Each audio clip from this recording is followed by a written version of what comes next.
You haven't really used kettlebells until you have done this workout that I'm about to show you. You're gonna love it. It is exactly the way you're supposed to be training with a ballistic tool like the kettlebell really is. You're going to be surprised. But before we get started, I have a gift for you. 30 days filled with kettlebell workouts for free. Check the first link in the description.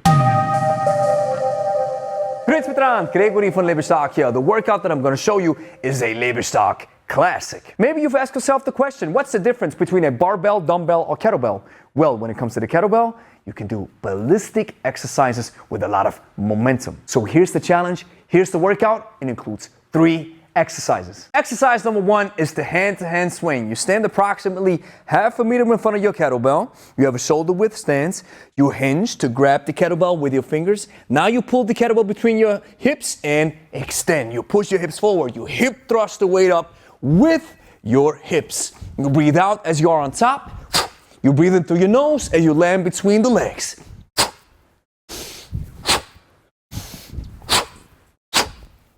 With this exercise, it is important to understand that the power comes from your hips and not from your arms. So don't keep your arms too tight and let your hips do the job. Exercise number 2 is the clean and press. Now we move up from the swing into the next logical conclusion, which is the clean. And then we add another exercise on top of it. It's actually 2 exercises into one, and that is the press. So it's the same setup as in the swing. I'll pull the kettlebell into the back swing between my legs, but then as I'm hip thrusting the weight forward, I pull my arm close to my body, then I insert my wrist and part of my forearm into the kettlebell window right here. I spear it, and then I rack the weight, keep the elbow close to my body. Then once the kettlebell's in the rack position, I tense my body, and then I punch the weight up, making sure that the arm follows in a nice straight line up right here. I don't elevate the shoulder, I keep the shoulders packed,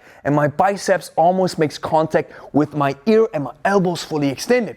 And from this position, I drop down slowly, still in that same straight line, reconnect with my hip, then I let the weight drop and go back into the backswing. This is what it looks like.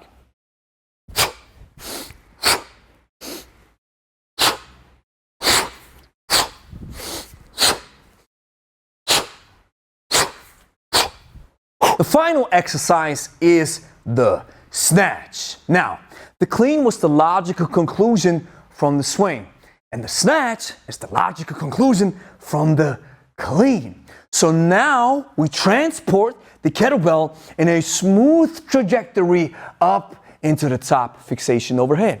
How do I do this? Same setup, pulling the kettlebell between the legs. Now, hip extension, boom, using a lot of energy from the hips like we know from the swing. But now here's a small difference.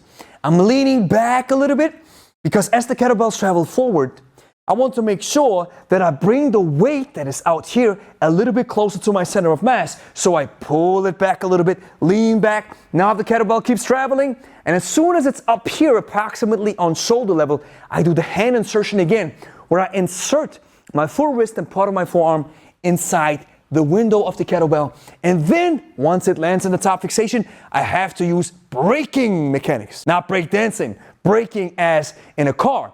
Because the acceleration is so high, I have to make sure that once the kettlebell's up here, I have to grip it firmly tight with my shoulder because I don't want my shoulder to do this. As I have the kettlebell in the top fixation, I drop it back so I turn the palm towards me. The kettlebell drops. Now gravity does its thing. I lean back again because I want to close the distance between the weight and my center of mass, and I wait for my arm to reconnect with my body. This is what it looks like.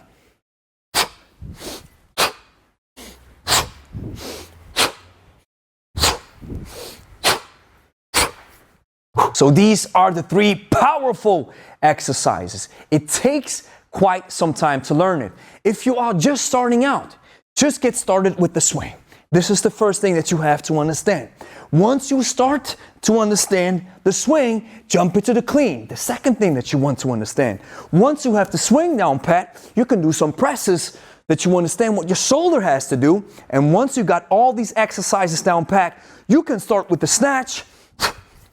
And then maybe, if you're not sure yet, bring it back down to the hip, relax, and then bring the bell back up. This is called a half snatch. As an important prerequisite, if you're just starting out, is to understand the hinge mechanics and to understand deadlift mechanics and to start with a lightweight first. So here comes the challenge, and I hope you are up for it. We have these 3 exercises: swing, clean and press, and snatch.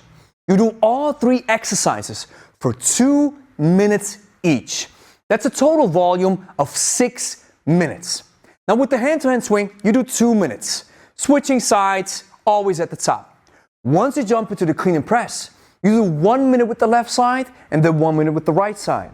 Once you progress to the snatch, you do 1 minute with the left side and 1 minute with the right side.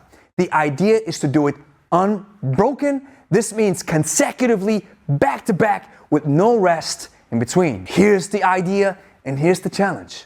You pick up the kettlebell for a spin, and for the next 6 minutes, it doesn't touch the floor again. Once you've finished these 6 minutes, all 3 exercises back to back, you can rest. Take a minute or 90 seconds, walk around a little bit, shake it off, breathe to get some good regeneration. Now, if you want to do the Lebe style classic, you do 4 rounds total. That's 24 minutes of volume with rest in between, which sets you up probably with a 30-minute workout that'll really give you a lot of bang for your buck. So here's the next thing that you have to do. You have to like the video, consider subscribing, share it with a friend, and then of course do this workout. And if you want to take it to the next step and learn more about kettlebells, check this video right here. This is a beginner workout where I want you, if you're just starting out, to check this out first before you jump into this challenge. Watch it right now.